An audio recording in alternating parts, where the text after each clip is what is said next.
recording.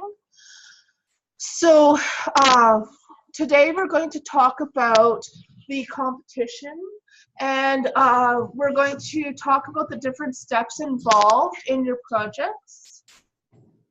And Ashleigh's going to do the first part, and then I am going to do the second part. Okay, so we have someone else joining us too now. Which school is joining us?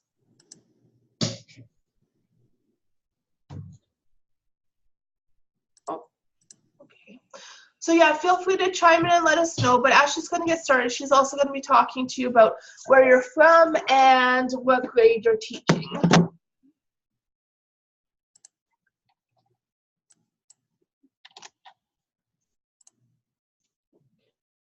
All right, hello everyone. My name is Ashleigh and a little bit about the Safe Drinking Water Foundation.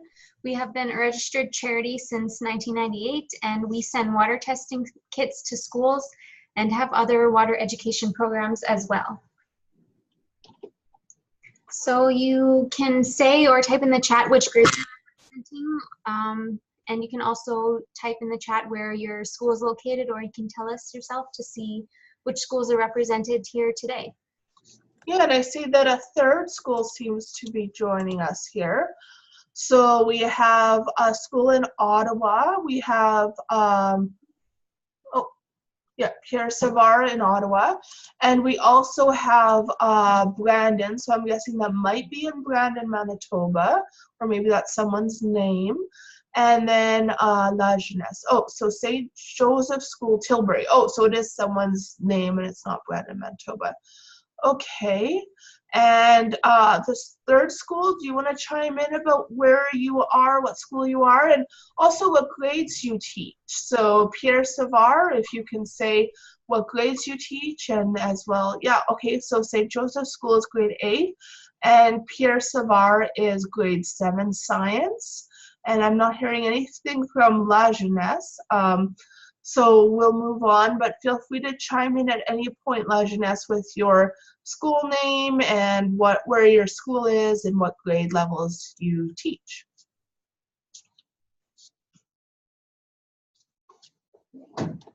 So about the student action competition, the competition will allow students to investigate, educate, and report on a water issue in their community.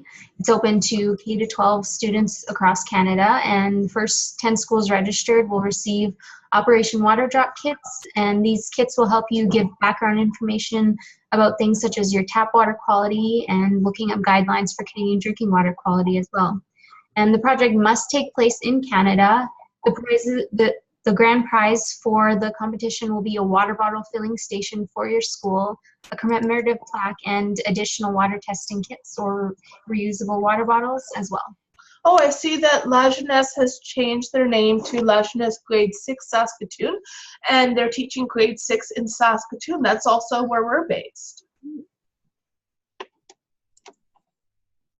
So here's the outline for the competition. We will go over things such as the topics and the surveys informing your community and the report in which you will do. These will be all the steps for the competition that you guys will have to complete. Are there any questions so far? No. We can move forward. And if you guys have any questions at any time, you can stop us and ask us. So the first step for the competition will be, there's a question. Yeah, will this presentation be forwarded to us? So it won't be forwarded to you, but on that Student Action Competition webpage on our website, there will be a recording of one of the 4 webinars that took place. We'll choose the one that we think is the best to put up, and we will also put up the PowerPoint on that page. So the first step for the competition is, you're welcome, picking a topic. So you'll be discovering an issue in your community. So you can research local bodies of water and consider their uses. You can also contact environmental groups or watershed authorities in your area. And you'll really want to think about where your water comes from, what happens to it before it comes into your house or your school, and also what happens after it leaves. And the main point of the competition also is students must raise awareness about where their community water comes from. And you'll also consider the ways in which you use water and how others in your community use water, or if any water is being wasted, such as leaving the tap on while brushing your teeth, taking too long with showers. So if you have any ideas already in mind for your project, you can let us know, or if you're unsure about a topic that you have, you can share with us and we can help you and discuss it. With your topic in mind, you'll want to think about whether it's a rural issue or an urban issue, and think about how much you already know about the topic. Do you know lots of information, or do you know nothing about it? And also where you can find more information. So if any family or friends are knowledgeable in the area of your topic, then you can maybe ask them and get some more information as well. So here's some examples of potential projects that you can do. So things like turning off the tap when you brush your teeth or washing your hands. So some people leave them on for a very long time. Or you can reduce time for your shower. So people take 20-minute to 30-minute showers. That wastes a lot of water as well. Or you can talk about not running the dishwasher or washing machine until it's full. Flush with less. Older toilets do use a lot of water, and you can reduce your usage by sinking half a gallon jug of water into the toilet tank. Also using less electricity. It does take thousands of gallons of water to cool down a power plant, and some other examples there as well. So some questions to consider for your project are, in the area of local bodies of water and pollution, you can think about what are some causes of water pollution, where does your water come from before it comes into your home, and what needs to happen for the water to be drinkable, so water treatment plants and such. Also energy consumption, how much energy use affects our environment, and as well as how much energy is required to treat and distribute a liter of water. So reducing water can save energy, which might mean less pollution in the air. If there's any questions so far about this, then you can ask. If not, we can move forward.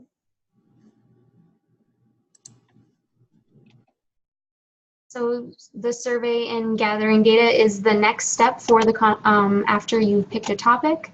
So you'll conduct a survey to see what your community knows about the issue, and later you will do a follow-up survey after you've educated your community to see how you have changed attitudes and behaviors. You can also have other surveys along the way if you want to conduct further research about your topic, and these questions will help you learn about what attitude your community has on the issue.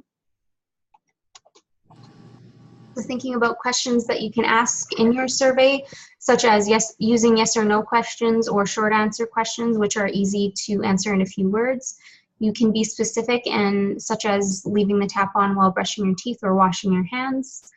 Remember that every group will have different questions depending on their issue, but all surveys must ask, from where does your water come? So you can ask, people you can ask are your friends and family, but please only survey people that you know and who you're comfortable with. Don't interview strangers. You can ask your friends and family to ask their friends and family as well. This allows your survey to reach many people around your community, and the more people ask, the more information you will gather as well. However, consider that when you ask your friends and family to survey their friends and family, that whoever they ask, they will need to take part in the follow-up survey later. So make sure that whoever you're asking can at a later time. You can also survey other classrooms as well. So some ways to distribute your survey would be sending out an email, or using a Google form or a paper copy or face-to-face. And all of these, sending out an email, your survey can be easily passed around to friends and family. A Google form will allow you to record answers of everyone who does your survey. Paper copy and face-to-face will allow you for your audience to ask questions that they have about the topic. So all of this will help you for your survey to get your baseline data, and thinking about, can you get a few specific answers to show a difference in attitude? So can you tally all the people who have a certain attitude or action on the issue? And once you're done, You'll use your baseline data to make sure that your survey gathers all the required information so you can report accurately on the change in attitude. And as said, every project must ask the question, where does your water come from? You'll want to record how many people have the correct response, educate your community about the location of their water source, don't just name it, encourage them to care, so you want to talk about how much water is drawn from the source. And you'll ask this question again at the end of your project and see how that number has changed. So if the first survey showed about 60% of people asked had the right answer, but after you've educated them, 90% knew where their water comes from. And to get accurate data, you might have to ask questions without telling your audience what your project is. So for example, if someone knows they're trying to get them to conserve water by taking shorter showers or turning off the tap while brushing their teeth, then they may not tell the truth. So they might not admit that they take very, very long showers or leave the water running for a great amount of time while brushing their teeth. So here's a baseline data example. You can have your school put out an announcement to ask students to time how long their showers are every day, but don't tell them why you need to know. You can also visit other classrooms at your school, give them a paper copy of your survey to complete and ask them how much time they spend in their showers per day, or things such as if they have a low flow shower head and where their water comes from. You can calculate the average to get a representation of your school and use this as your baseline data. You'll want to educate the people surveyed on the effects of using a lot of water and how they can use less. And you can ask them how they have taken action by taking shorter showers. So after you've educated them, they might take shorter showers, and then measure the amount of water saved and the number of people who have decided to make a change. So here's some important information to keep track for your reports, such as the number of people. So youth from 0 to 21 and people who are 22 and older were involved in it. Implementation of your project. Things such as the number of webinars you attended or any recordings that you watched, the number of students who attended any webinars. If there was any volunteers involved in your project, such as parents or watershed local watersheds or just general community members, and any volunteer hours. And also formal or informal partnerships which were developed in your project. Other information to keep in track of for the report is any community education events that were held, the number of people you educated, so in age from 0 to 21 or 22 years and older, the number of people in which you surveyed, as well as the percentage of survey respondents who were correct in their first survey in regards to where their city tap water comes from, as well as the percentage of survey respondents who were correct when they responded to the last survey in regards to where their city tap water comes from. You can also take pictures, shoot a video, and submit up to 12 photos or a video that's 5 minutes long. You might want to do some additional research on your topic. It might be useful to include some facts when you present to your audience, or materials you use to educate your community. So you can have research and guidelines for Canadian water quality, so using how much water is wasted by taking long showers, or how much water is used for electricity. A small factor too might help your community understand the impact that a certain action has on the environment and water sources. So educating the community about potential benefits, like how much water can be saved in a year, will help them understand how much of an impact they can make. Are there any questions so far?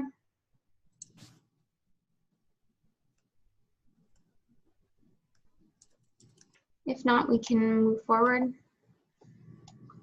So the next part will be about educating the community, so having those community educational events. So what does your data say? So after completing your survey, you need to develop a plan best suited to your baseline data. So for example, if you're in a community where 90% of the people know where their water comes from, which I'm guessing is very rare because only about half of all Canadians know where their water comes from, then you might focus on educating them about where their water comes from. you're trying to create a quantifiable positive change. So you need to inform your audience on what actions can create that change. If you found out that people were taking much too long of showers, then you might want to set a goal. So say the average shower is 12 minutes, you might want to set a goal of the average shower being 7 minutes. So set a goal that is realistic and that is based on the baseline data. So be sure that everyone you educate fills out your survey. Establishing your baseline data is important before educating your community because you can't go back. So once you've educated them, you've educated them. So you can no longer get that baseline data because they've learned what you were teaching them, hopefully. You need to keep track of everyone who takes the survey, get names or emails. If you want to do it based on anonymity, then you might need to assign numbers to people. And you need the person to do the initial survey, be educated, and do the follow-up survey. If any component of that is missing, then you can include that person's data in your report. So there are many different ways to reach out to your audience in a fun and informative way. So you could have poster sessions, you could have presentation, mailouts, or videos. And also often it's a good idea to combine more than one method. So for example, you might have some information presented to students at assemblies at your school, and then you might put some posters up around the school to remind the students to turn the tap off when they brush their teeth or to take shorter showers. You can also tackle more than one thing at the same time. So you can tackle both turning the tap off when you brush your teeth and taking shorter showers if you want. So understand your audience to come up with a strategy that will be the most interesting to them. Like if they're mostly students, mostly parents, how will you be able to get the general community involved? And your strategies, you might have more than one, and it might depend on which audience you're educating, which one you use. So you might have a poster session for the general community, and you might record a video and play it at an assembly for the students, for example. So a formal presentation is like a PowerPoint presentation like we're doing today, or some kind of performance educating on your issue. There's specific information that's delivered. There's a time commitment and on a rigid schedule. So you're given the presentation at a certain time and people need to show up on time and they need to stay, hopefully, for the entire presentation. People can ask questions after the presentation. You could also have poster sessions where you have individual students or pairs or groups make posters and kind of like a science fair but focused on water. Perhaps one group does where the source water comes from, perhaps one group does what can affect our source water, perhaps one group does how much water per minute it takes when you're showering, maybe another group does the average length of shower and how much water that's using, and then maybe another group does our goal, how many minutes we want the average person to take when showering. So it could be a come and go event where you can interact with your audience individually, and you can have a number of posters that are attractive and informative, and people can have a look at all of the posters and ask questions to help understand the issue. It's not a big time commitment for your audience because it's come and go, so you might want to set it up for a couple hours or something, but people can just come in for 20 minutes and then leave again or whatever, and make snacks available, coffee, tea, cookies. So an informational video is a good way also to get your message out. So you can make an entertaining and educational video to show your issue. You can show how actions can be taken to remedy the issue. And you can show that at an assembly, or you can show it to friends and family. You can also pass it out by using like a sharing link and a website like Vimeo or YouTube, or by just emailing the file out. So some more ways to get your message out: handing out brochures or other informational materials. So you could have leaflets for people to take home from school. You could hang posters around the school and community. It's a less direct form of communication, so I would kind of caution against using this as your only method, but it could definitely be worked together with other methods. And it could be harder for your audience to ask questions, and it could be easily ignored, or people forget they have it or lose it. So this is a good idea for reminders of the information that you gave them, but you probably also want an event. So if you hold an event, make sure that the participants fill out one of your surveys before they hear your information, and this will contribute to your baseline data and increase your sample group. So you want a fairly large sample group. Afterwards, make sure they complete your follow-up survey to see how attitudes have changed. And keep track of who takes your survey, because you need that baseline survey, the educating, and the follow-up survey. If you are to use their data, you need all 3 components. You can't have any components missing. Are there any questions about educating the community or anything that we've said?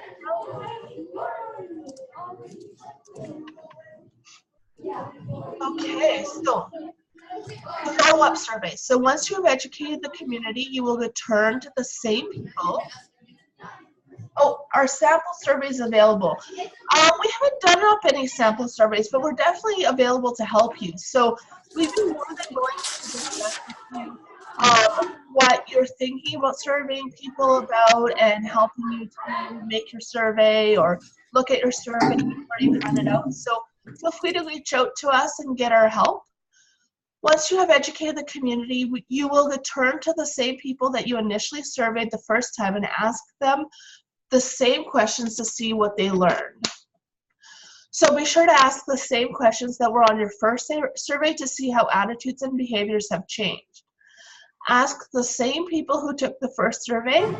Only people who completed the first survey and were a part of your community education follow-up survey. And if someone did not complete the first survey and did not see any educational materials, then they could participate if you give them the initial survey and talk to them about your issue and allow them some time to change their attitudes and behavior. So if someone shows up to an educational event and they're suddenly interested in your project in water conservation, you could give them the initial survey and then they could be educated, and then you could email or send them the survey at a later date. It's important to keep track of everyone who takes the initial survey. It's only possible to see how attitudes have changed if they completed the first survey, learned about the water issue, and completed the follow-up survey. If any of those 3 components are missing, then that participant's answers can't be used. So distributing your survey, so this will be based on participants who took the first survey.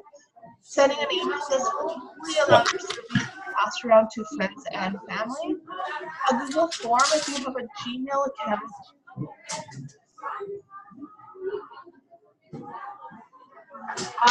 Gmail account, this nicely records the answers of everyone who completes your survey. Paper copy. Passing out paper copy will give you a chance to talk to your audience and explain your questions if needed. And so go up to your audience, go up to your friends and family, ask them your questions, and write down their answers. Sorry, I muted you there, Ben. It was just getting a little bit noisy on your end. Okay, so the data that you need, there will be this PowerPoint up and this video up on the Student Action Competition webpage. So you can definitely review the data that's needed there. So feel free to do that. I'm not going to go over everything in detail because I know you're probably not going to memorize it at this point. So in general, you need the number of people surveyed and how many of them are youth and how many people are volunteering and how many teachers and how many students. And you need to calculate on the initial survey how many people knew from where their water came. Now, something that really surprised me when I went into a school in Saskatoon, now I know that especially the Lab Genetics grade 6 class will know about this, but the South Saskatchewan River flows right through Saskatoon and it divides the east side from the west side. You would think that it would be fairly obvious where our water comes from. But in some schools, less than 5% of the students know where the water comes from. So to figure out the percentage of correct participants, then you have the number correct over the total number, and that gives you a decimal number, and then you multiply by 100 to get the percentage. And actually, I'm a high school math teacher, so if you're doing any calculations about water conservation or any other calculations or developing formulas, definitely let me know if you need any help. When you're asked again in the follow-up survey, 332 out of 347 participants answered correctly, for example, then you would divide that and get your percentage.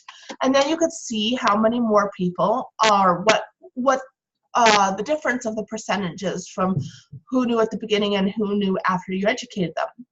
So remember that it's not only water conservation that's important. So our organization for a long time has focused on drinking water quality. So it doesn't really matter how much water we have if none of it is drinkable. So we need to have safe drinking water. So we need to protect the source water, and that's why we need to know where the source is so that we respect it and we value it and we protect it. So think about what some causes of water pollution are, who uses water before it comes to your house, and what needs to happen for the water to be drinkable. So are there any questions at this point?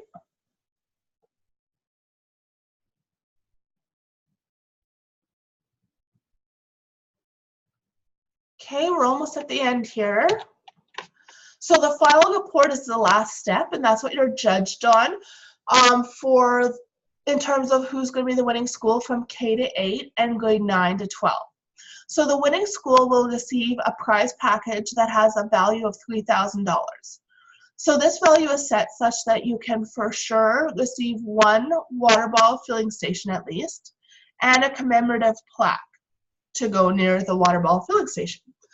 And if there's any funds remaining, then we will work with the winning school to decide how they would like those funds spent. So they could get some more water testing kits from our organization, or they could get some reusable water bottles, or they could get some of each. So once you finish distributing the surveys, gathering the data and educating the community, distributing follow-up surveys and calculating changes in attitudes and behaviors, it's time to write a report about what your topic was, what you did, and the things you found out along the way. So again, this is based on the criteria that you're going to need, and I'm not expecting you to memorize this or write notes at this point. So we're going to have the PowerPoint up and the video up. We're also going to have some webinars in April to help you with any questions you have or any ideas you want to discuss. So the number of people involved and the diversity of the community involvement, the volunteers, survey participants, how many people have decided to change their attitudes and actions on water issues, educating people about where their water comes from, how many people knew at the start, how many people know now, measurable positive impact on Canadian water issues, how many liters of water were saved. Now, you can either do how many liters of water were saved, or you can do making an impermeable surface permeable. So what that means is that you could take something like an old basketball court and turn it into a school garden, and then you would measure how many square meters of impermeable surface were made permeable. So the highest score that you get on either the liters of water saved or the impermeable surface made permeable will be your score for that. Now, in terms of water-saving devices, it's not the devices themselves that you would be scored on. You would be scored based on the liters of water that are saved from those water-saving devices being installed. So, for example, if someone who takes a 12-minute shower doesn't change the length of their shower, but they change their shower head to a water-saving device, you would ask them how many liters of water that device saves, and then you would, per minute or whatever, and then you would multiply it to figure out how many liters of water they save per shower, and then how often they shower gives you how many liters they save per week, for example. So how many water conserving devices have been installed, and photos and videos of students taking action in their community. Anything that is objective, like the number of people that you educated, the percentage of people who know where their water comes from, the number of liters of water saved, or the square meters made permeable from impermeable, will be marked by Safe Drinking Water Foundation staff on a rubric.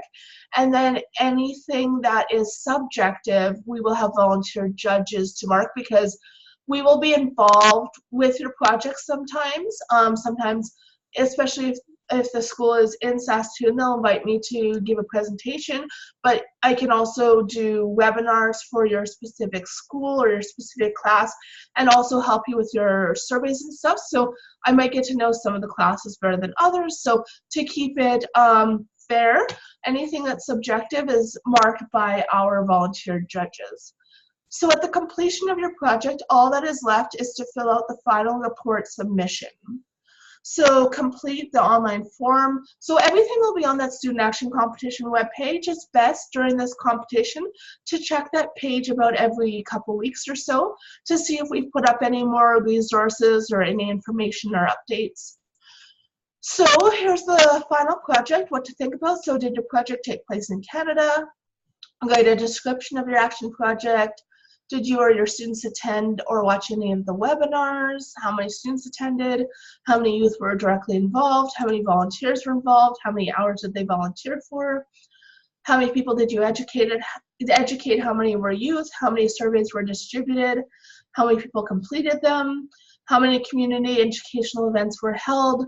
Were any formal or informal partnerships developed? So you might want to think about some organizations with which you could form some partnerships. So maybe some local companies, maybe some watershed authority that's in your area, maybe an environmental group. There was, for the student action competition on Saskatoon water attitudes, it was all schools from Saskatoon, obviously, in that competition. And so one school formed a partnership with us, and I went with them on a tour to the water treatment plant and all those kinds of things. So think about what measurable impact was a result of your project. Was it a decrease in water usage, or was it an impermeable surface made permeable? And if there was a decrease in water usage, indicate the number of liters of water saved. Water saving devices, how many were installed? How many liters did that result in saving? How many square meters of impermeable surface made permeable? Outline the process you used in order to calculate the decrease in water usage, the number of water saving devices installed, and or the square meters of impermeable surface made permeable. So show your calculation factors or worksheets in your calculations. So like I said, if you need any help with the math or developing formulas, then reach out and let me know. I'm a high school math teacher, so I like math, so I'm definitely willing to help you. So what percentage of survey respondents were correct when they responded to the first survey and when they responded to the last survey? And you can email up to 12 photos and a 5-minute or shorter video to info@safewater.org. That's my email address, Nicole. So ensure that you have all the proper permission forms filled out, as they may be used in future promotions for SCWF or the W. Garfield Weston Foundation, because they are our funder for this. Please email any spreadsheets or tools that you created for managing and analyzing your data to my email, and include your school name in all your email submissions. Are there any questions? We've gone through all of the steps of your project now, so all that's left is to talk a little bit about the prizes and things. So if there's any questions, definitely let me know. No questions? Okay. So the winning school will be presented with a grand prize, which will include a water bottle filling station for your school and a commemorative plaque. So you can see here what a water bottle filling station looks like. Your school might already have some of those. And I've also got a picture of it showing how many water bottles, like disposable water bottles, it has saved. And then there's also a picture of the girls who were mainly involved in the project in Edmonton that won the high school category of the national competition 4 years ago. So thank you for joining today and taking part in the competition to raise awareness about water issues and water conservation. So thank you to the W. Garfield Weston Foundation for its help in terms of funding this project. So the next webinar will be in April. We'll probably have another series of webinars, about 3 or 4 probably, which will allow you to ask questions, discuss ideas, get examples. So we're going to talk a little bit more about what winning schools have done in the past, and we're going to talk about your ideas and anything that you need help with. Recordings of the webinars will be available in case there is a day you are unable to attend. And any information you need will also be on our website at the Student Action Competition webpage, so be sure to check back there every couple of weeks or so. And attending webinars also allows you to chat with us about any immediate questions you have, or if there's anything you're unsure about. You can also bounce around ideas with us and other schools. So our contact information, so feel free to call us or to email us. So There's our mailing address and our phone and our email and our website for you if you'd like to contact us. Like I said, we can help you with developing your surveys. We can look at your surveys before you distribute them. We can help you with any calculations, with generating ideas. Are there any last questions?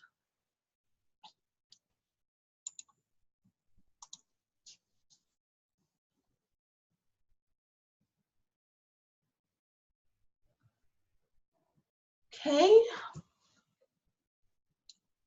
That's awesome. Okay, so definitely have a good look at the PowerPoint in more detail once it's up on that web page, and listen to the recording of the webinar if you want to remind yourselves of it. And then it's Friday, so have a good weekend, everybody. And don't hesitate to contact us if you have any questions or if you need any help with anything or if you just want to bounce some ideas around. Okay, have a good day, everyone. Bye.